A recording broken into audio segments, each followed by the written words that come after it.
Hi there, traders. This is Bro Gilbert with today's trading action. All right, now the tariffs we have, the Don has delivered and the market has reacted. Now, the market, no one really knew what was going to happen. And this is why we've seen such a big hit to the equity markets, probably bigger than expected. The US Treasury yields have been going down, and that's driving the dollar down, right? Yesterday, we saw a big rally in the yen and the Swiss, the safe haven trades. Now, today, that seems to have stalled. We've got a bit of normality, but, equity markets are still down. The odd thing to me is at the moment with the currencies, everything's going down except euro and sterling, right?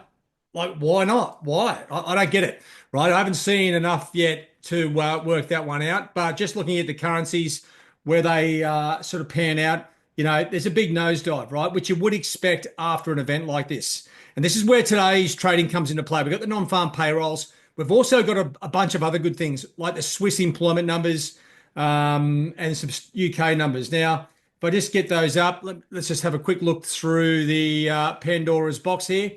Okay, you got the Swiss unemployment numbers. I'll be having a look at those just with the recent events. Now, the Swiss National Bank have been notorious for, as they say, not manipulating the currency, but manipulating the currency, right? So they are going to be getting extremely pissed off the value of the Swiss going through the roof. But keep a look at an eye on those. Like it's a pretty small number, but if there's any sort of significant variance, you have a look. We've got a bunch of German euro numbers. We've got some S&P construction numbers here out of the UK. And then it comes into the big numbers, right? This comes at a time, very precarious time.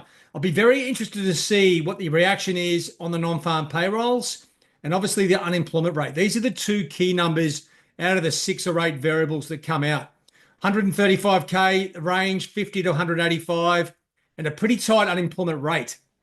Now, the moment the dollar is weak, right? So to me, a number around 50, definitely below 135, should go with the recent move. Now, if we get weak numbers and it doesn't move that far, it's done, right? We're probably in for some retracement. But if we get stronger numbers, we should see some retracement. Now, this is all the, this or that. The hardest part about getting into the trade here, and don't forget, I don't want to leave out the Canadian numbers, right? Here's the range, or 10K for the change, 6.7 for the unemployment rate. And you can see the two numbers there, minus 20K to plus 25K for the change, and 6.5 to 6.7 for the unemployment rate. Now, what I was going to say is when you are looking at the major currencies, right, the hardest part about some of these instruments will be getting into them, right? Because some of them are in the middle of nowhere. Now, it looks like dollar yen's in the middle of nowhere, but I'll show you a chart in a second. You'll see it's actually got a bit of structure. Now, euro and sterling, massive day, right? Massive, like market clearly sitting short, euro and sterling. It's just been absolutely cleaned up.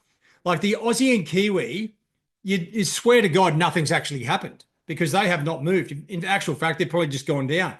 Dollar CAD, or the Canadian dollar, has had a cracking day, even with oil dropping, $6-7, right? That doesn't make a lot of sense. What does is dollar Swiss, dollar yen going down, weaker dollar with the US Treasury yields and the safe haven play. Now, as I was just sort of saying there, with dollar yen, right, the beast, it's time for this thing to go. It's touched that trend line, and I haven't redrawn that trend line. It's been there for like a week, if not longer. It's starting to get a little bit stretched, but it's at a pretty good level, right? Weaker non-farm payrolls could be the trigger for dollar yen to crap out. The fear is, right, if we get like weaker numbers, stronger numbers, we could seriously see this thing bounce 100 plus points. And because there's no levels around here, liquidity will be all over the place. And what I mean by that is the price action will be jumping 10, 15, 20 points here and there. So tricky conditions there. I'm probably most likely going to be letting this one go through to the keeper because you come back to this after, like, give it a day or two for the tariffs to be fully factored into the market. Yeah, we missed the first part of the move. That's fine. But we're going to get all the rest of it. And there's less risk involved. So if you are having a crack today, we've got some direction, but just be conscious of the numbers. There's lots of variables, right? Number one, and you want to make sure before the numbers, see what's going on here with the yields. right? Are they still going down or up? They look like they've stalled here or steady.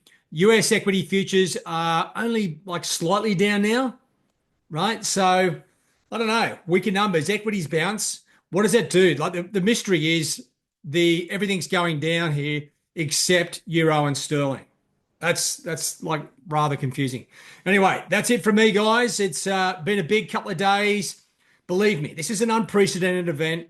Don't feel like you've missed out. If anything, you've saved yourself some dough. Let's look for opportunities. For me, definitely start of next week. The fundamentals become hugely active from here, and we can pick things off as we get going.